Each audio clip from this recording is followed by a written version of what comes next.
नमस्कार मित्रों, YouTube channel पर आप सभी का बहुत बहुत स्वागत है। आज का जो वीडियो है, ये वीडियो मुख्य रूप से कुछ बच्चों की कहने पर हम बनाने जा रहे हैं। जो कोचिंग के और कॉलेज के छात्र हैं, उन्होंने ये बोला कि सर ऑर्गेनिक में एक क्वेश्चन आता है जो इंटर कन्वर्जन टाइप का होता है और उसमें कंपाउंड दे दिए जाते हैं और उसके बाद कैटालिस्ट या रिजेंट दे दिए जाते हैं और उस रिएक्शन में जो है ABCDE करके प्रोडक्ट पूछे जाते हैं। तो ऐसे प्रश्न को सर कैसे सॉल्व किया जाए, तो उस प्रश्न को हम सॉल्व करने का आपको मेथड बता दे रहे हैं और कॉपी में कैसे उसको लिखना है ये बता देंगे। बोर्ड परीक्षा में अगर इस प्रकार से प्रश्न आपके आ जाते हैं, CBSE बोर्ड में तो विशेष स्तर पर बहुत पूछा जाता है और यूपी बोर्ड में भी जो है ऐसे क्वेश्चन पूछे गए हैं कई बार। तो जो क्वेश्चन का प्रारूप होगा वो इस फॉर्मेट में है। जैसे एक आपका ऑर्गेनिक कंपाउंड है, ऑर्गेनिक कंपाउंड आपका है और उस ऑर्गेनिक कंपाउंड का उन्होंने नेम दे दिया A और उसका मॉलिक्यूलर फार्मूला जो है उन्होंने दे दिया C6H5NO2।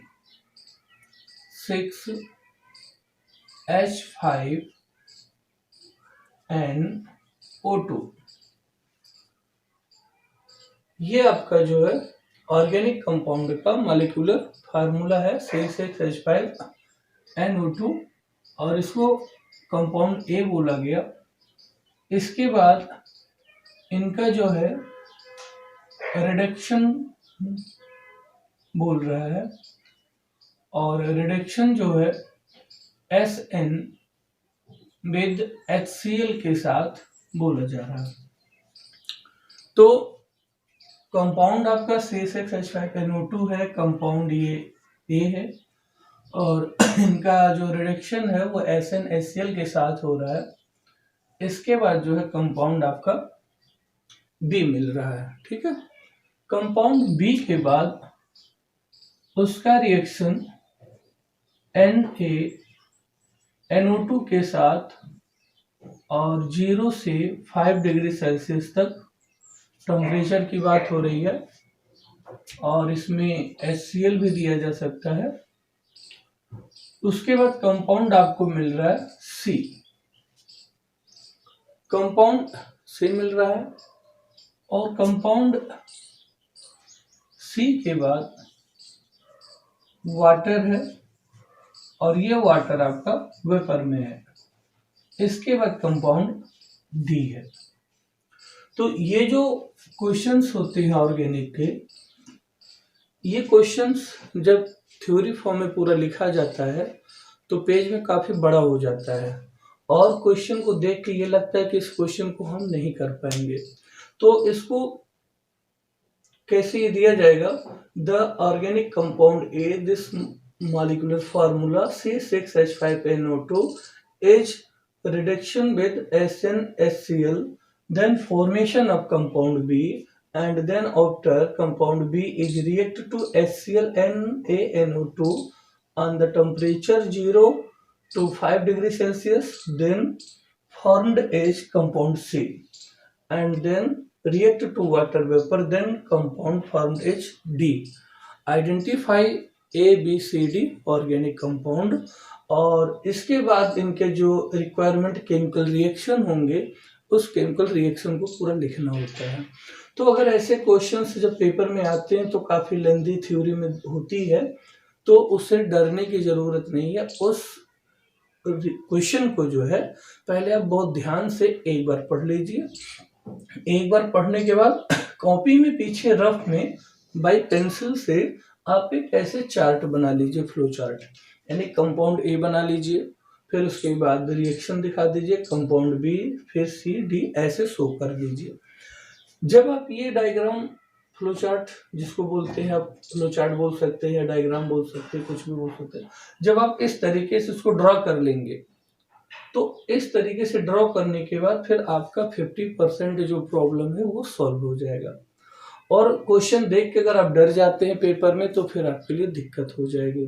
तो ऐसे क्वेश्चन से डरने की जरूरत नहीं है। पहले ऐसे क्वेश्चंस को एक बार पढ़िए, 2 बार पढ़िए, उसके बाद पेन से पीछे रफ में इसको ऐसे फ्लो चार्ट कंप्लीट कर दीजिए। इसके बाद यहाँ जो कंपाउंड ए है ये इजी कंपाउंड है, और हो सकता है यहाँ कंपाउंड कुछ और भी आएंगे।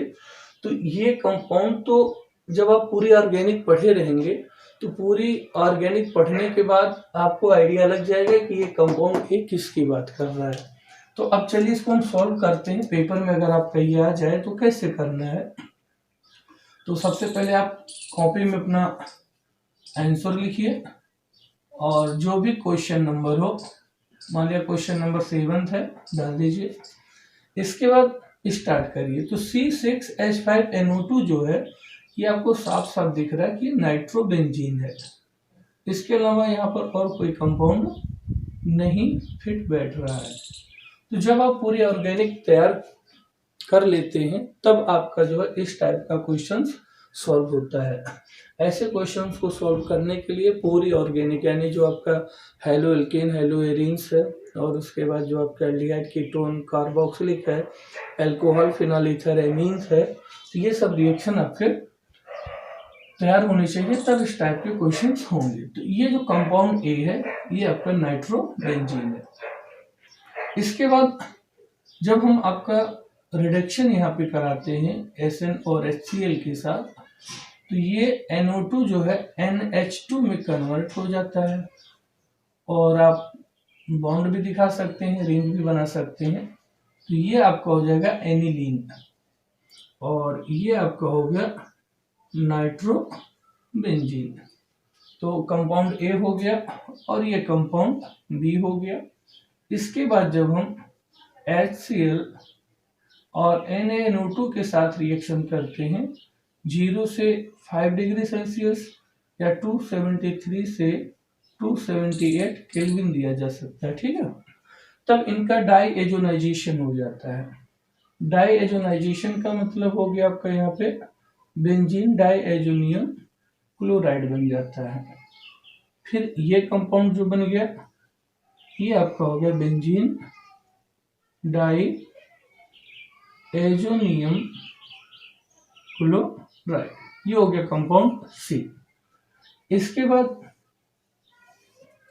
जब हम वाटर के वेपर यानी कि वाष्प यानी भाप से रिएक्शन जब कराते हैं, तो जब इनका रिएक्शन होता है, रिएक्शन नीचे कट रहा है तो हम यहीं पर दिखा देंगे। जब इनका रिएक्शन हम वाटर के वेपर से कराएंगे तो ये आपका फिनॉल बन जाएगा, ये आपका फिनॉल बन जाएगा, और ये हो जाएगा कंपाउंड डी हो जाएगा, और यहाँ पे आप लिख दीजिए फिनॉल, और ये N2 आपका निकल जाता है। इसके बाद जो आपके ये कंपाउंड ABCD आपके बन गए हैं, फिर ये तो आपके कॉपी में इतना हो गया। इसके बाद इतना करने के बाद अगर ऐसे क्वेश्चंस पेपर में आ गए तो पहले तो आप 2 बार 3 बार पढ़ के उसका फ्लो चार्ट बनाएंगे, फिर आपके माइंड में एक सेट हो जाएगा आइडिया। फिर आप इसको इतना ड्रा करने के बाद फिर जो आपके कंपाउंड है, कंपाउंड्स A, B, C और D, तो इस कंपाउंड को जो है आप फिर से एक बार मेंशन कर दीजिए। और A आपका नाइट्रोबेंजीन बना है तो यहाँ पे नाइट्रोबेंजीन का डायग्राम बना दीजिए, और B आपका एनिलीन बना है तो एनिलीन बना दीजिए। C आपका बेंजीन डाई एजोनियम सॉल्ट बना है तो ये बना दीजिए, और D आपका जो है फिनॉल बना है तो ये बना दीजिए। तो होता ये है कि जब ऐसे क्वेश्चंस आते हैं तो पहले आप फ्लो चार्ट बना लीजिए, फ्लो चार्ट बनाने के बाद उस रिएक्शन को कंप्लीट कर लीजिए, और लास्ट में कंपाउंड लिख के ABCDE जो भी आपके कंपाउंड हो उस कंपाउंड को जो है आप मैनेज कर सकते हैं।